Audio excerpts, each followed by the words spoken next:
एक छोटे से गांव में रमा नाम की औरत अपने बेटे गोलू के साथ रहा करती थी। वो गरीब तो थे, जो भी गोलू कमा कर लाता उससे ही उनकी जरूरतें पूरी हो जाती और अक्सर रमा बीमार भी रहा करती। माँ उठ जाओ, मुझे फैक्ट्री भी जाना है। हाँ बेटा, अभी आई। माँ जल्दी करो, मुझे फैक्ट्री के लिए देर हो रही है। बेटा, अब मुझसे घर का काम नहीं होता है, तो तू मेरे लिए बहू लेकर आ जा। अरे ठीक है, बहू भी ले आऊंगा। अभी आप जल्दी से नाश्ता दे दो। रमा थकी सी आराम से नाश्ता ला ही रही थी कि अचानक ही वो जमीन पर गिर जाती है। माँ ये क्या हुआ आपको? उठो माँ उठो। गोलू रमा को उठाने लगता है और जैसे ही गोलू रमा को हाथ लगाता है, रमा को बहुत तेज बुखार था, जिस वजह से वो बेहोश हो गई और गोलू पानी लाकर रमा के मुंह पर छिड़कता है तो रमा उठ जाती है। माँ अब आप ठीक हो? आपको तो बहुत तेज बुखार हो रहा है।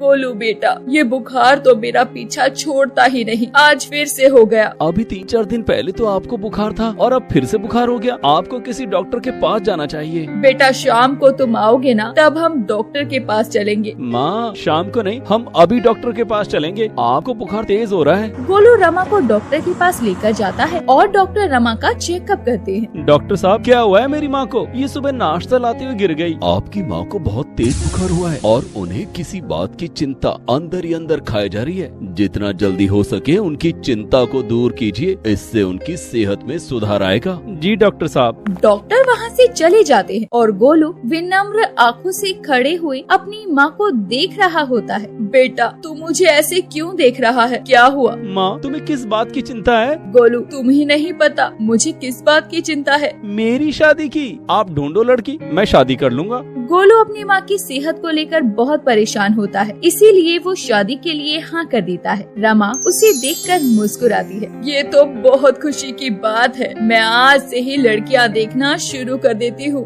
रमा पंडित जी से बोलकर लड़कियों की तस्वीर मंगवाती है। प्रणाम पंडित जी, आप लड़कियों की तस्वीर लाए तो है ना? मैं अपने बेटे के लिए हीरा लाऊंगी, हीरा। रमा बेटी, हीरा तो मिल ही जाएगा। ये देख, ये लड़की बहुत सुंदर है, पर बेटा ये बहुत गरीब घर की लड़की है। नहीं पंडित जी, मुझे तो कोई अच्छे घर की लड़की दिखाओ। मेरा गोलू किसी से कम है क्या? रमा बेटी, अभी तो कोई अच्छे घर की सुंदर लड़की नहीं है। हाँ, एक लड़की है जो बहुत अमीर घर की है। तुम उसकी तस्वीर देखोगी? हाँ पंडित जी, दिखाओ दिखाओ। पंडित जी उसे लड़की की तस्वीर दिखाते हैं और रमा तस्वीर देखते ही तस्वीर को फेंक देती है। पंडित जी ये क्या है? मैंने आपसे कहा सुंदर लड़की दिखाइए और आप इतनी काली लड़की दिखा रहे हैं। अरे ये तो कोयले जैसी काली है। काली भले ही है, पर इसके घर वाले गांव के जाने माने सेठ हैं। बहुत जमीन खेत हैं इसके और ये उनकी इकलौती बेटी है। अच्छा पंडित जी। रमा चुप होकर सोचने लगती है। क्या सोचने लगी रमा?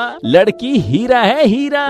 बस उसका थोड़ा रंग ही तो काला है और इतनी अमीर है कि तुम्हारी 7 पुश्ते बैठ कर खाएंगी। आप हमें इसके घर लेकर चलना। ठीक है, मैं फिर कल आता हूँ। दूसरे दिन पंडित जी रमा और गोलू को उस लड़की के घर लेकर जाते हैं। तभी रमा लड़की को देखे बिना ही घर देखकर ही हाँ करने लगती है। अरे हमें लड़की पसंद है, शादी की तारीख रख लो। रुको माँ, पहले मैं लड़की देख तो लूँ। अरे बेटा, घर देख, कितने अमीर लोग हैं, ऐसा रिश्ता दोबारा नहीं मिलेगा। पर मैं बिना देखे लड़की को मैं शादी कैसे कर सकता हूँ? अरे तुम शादी के बाद रोजाना उसे ही तो देखोगे। रमा बिना देरी किए गोलू की शादी सोना नाम की उस काली लड़की से कर देती है, जो कि बहुत पैसे वाली थी। पैसे वाली होने के साथ साथ सोना बहुत घमंडी, उसे अपने पैसे पर बहुत घमंड था। अरे आओ बहू, तुम्हारा स्वागत है हमारे घर में। रमा सोना का गृह प्रवेश करवाती है। अपने दाहिने पैर को इस कलश पर मारो और अंदर आ जाओ। ठीक है माँ जी। गोलू अपनी पत्नी को कमरे में छोड़ा, थोड़ी देर आराम कर लेगी। ठीक है माँ। अभी तक गोलू ने सोना को देखा नहीं था और वो उसे कमरे में ले जाता है। कमरे में जाकर और कमरा देखकर सोना छटपटाने लगती। ये कैसा कमरा है? पिताजी ने मेरा कोई ख्याल नहीं किया। सोना कमरे को देखकर गुस्से में खड़ी थी, तभी वहाँ रमा आ जाती है। सोना बहू, ऐसे क्या देख रही हो? ये तुम्हारा कमरा है।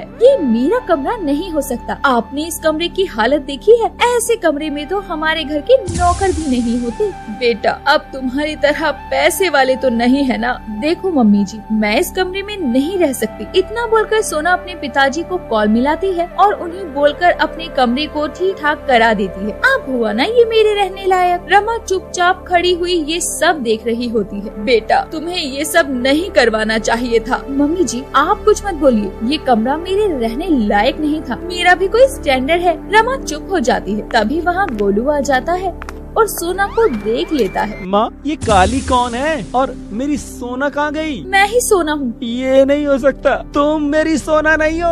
अरे कहा ना मैं ही सोना हूँ। हटो, चलो, मुझे आराम करना है। अगर तुम ही सोना हो तो मैं ये शादी नहीं मानता। मेरी माँ मेरे साथ ये नहीं कर सकती। ये बात जाकर तुम अपनी माँ से करो। मुझे क्यों परेशान कर रहे हो? गोलू को हटाकर सोना बेड पर सो जाती है और गोलू हैरान रहता है कि इतनी काली लड़की से उसकी शादी हो गई। गोलू बाहर जाकर अपनी माँ से बोलता है, माँ, मेरे कमरे में कौन काली लड़की है? खुद को सोना बता रही है। वो सोना ही है। क्या इतनी काली लड़की से आपने मेरी शादी कर दी और मुझे बताया तक नहीं? बेटा, तो ये क्यों देख रहा है कि वो कितनी काली है? भगवान ने तो दो ही रंग बनाए हैं ना, काला और गोरा। मैं ये शादी नहीं मानता।